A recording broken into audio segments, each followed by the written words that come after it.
Well, right now on 6 News, it's Election Day. I'm Mariah Harrison, and we'll take a closer look at voter turnout coming up. Well, Greg, while this meeting is just getting started behind me, trouble for the Lansing Neighborhood Council started on Friday. That's when a private auditor filed these papers filled with details into their financial records. And from the looks of the report, he didn't like what he found. Election experts predict about 1 million people in Michigan will actually vote today, and Mariah Harrison joins us in the news center. And Mariah, that's actually really low for this election. Why is that? Siobhan, it's extremely low. And you know, earlier we spoke with poll workers manning the polls at Luton Elementary School, and they didn't have high expectations for voter turnout. This means less people will be making important decisions that affect you and I, but it also means that every vote counts. Any person living in East Lansing trying to make a call to one of the city's public service buildings, we hear a whole lot of this. Right now, Consumers Energy has about 270 line crews out working like the one behind me. They're in storm mode. They're working 24/7 in 16-hour shifts to restore power. This is the office of the Lansing Neighborhood Council, and when I stopped by to ask them questions regarding the investigation, I found the lights off and the door locked.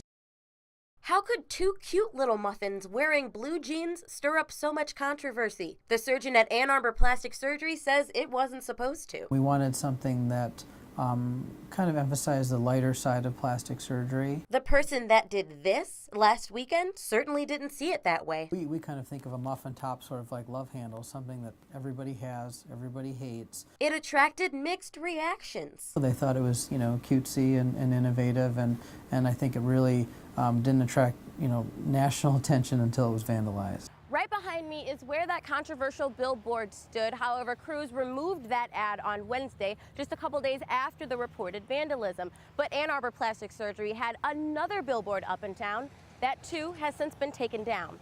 Our intention certainly not to offend anybody. Some people felt that it was shaming fat people, and so we were upset by that. The billboard sat right outside of Jenna Salenbein's workplace. I thought it was a funny play on words, but I didn't take it personally or take it as an offensive billboard. Jenna says she understands how someone could misinterpret the message. It's a play on the muffin top and then the cute little muffin with the pants. I think it was just trying to be creative. Dr. Malhotra has a special message for the graffiti artist. People need to know that is breaking the law and that's someone else's property, and that's never really the answer. As of today, Ann Arbor Plastic Surgery is not sure whether they will press charges against the vandal.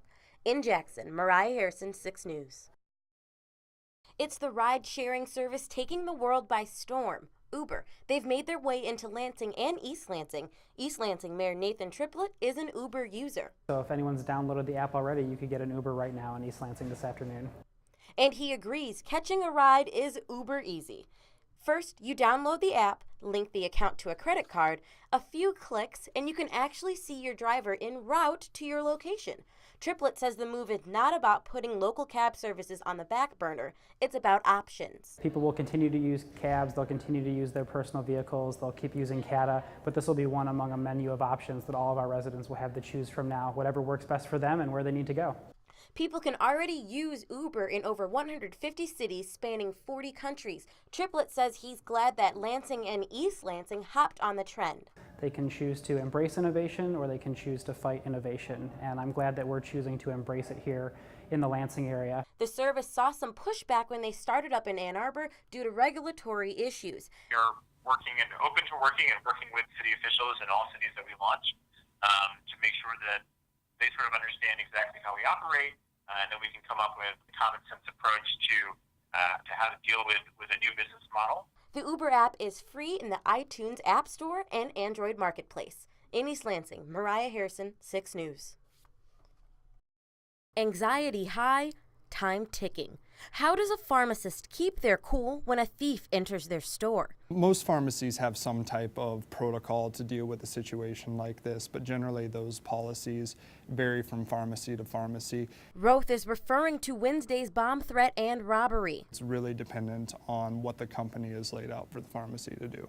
It's all in how you react. The National Community of Pharmacists Association uses this easy-to-remember acronym to make sure pharmacists leave with their lives. Number 1, remain calm. Keep a cool head and keep in mind the safety of the other patients that may be in the pharmacy and your staff, which is a severely high priority. 2, Be the eyewitness. You have to listen to what they have to say, listen to their demands, and then start taking notes. Notes like how tall the thief is, what they're wearing, and whether it's a male or female. When the incident's over, you'll be able to report it to the appropriate authorities. 3. Activate the alarm. After that, lock the pharmacy door to prevent the thief from coming back inside. 4. Call the police, and don't be a hero. Wait until it's safe to contact the authorities. Usually after the suspect leaves and everybody's secure, the door's locked behind them, that would be the appropriate time to contact the authorities. 5. Take charge. As head of staff, the pharmacist sets the example for the rest of the store to follow.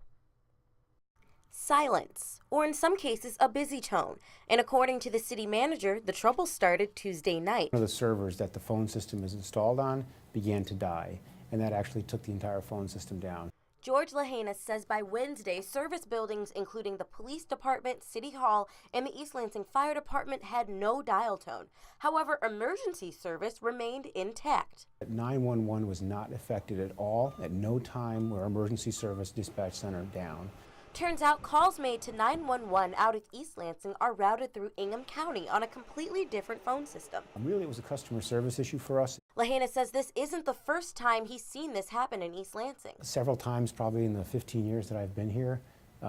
It's pretty rare because these things are made for enterprises. They're made to stay up and running all the time. The East Lansing Public Library and the Hannah Community Center are also involved in the phone outage. Library officials say no phones, no problem. We've had probably a little bit more foot traffic than we normally do because people know that they cannot call, so they've been coming into the library to get some materials and things.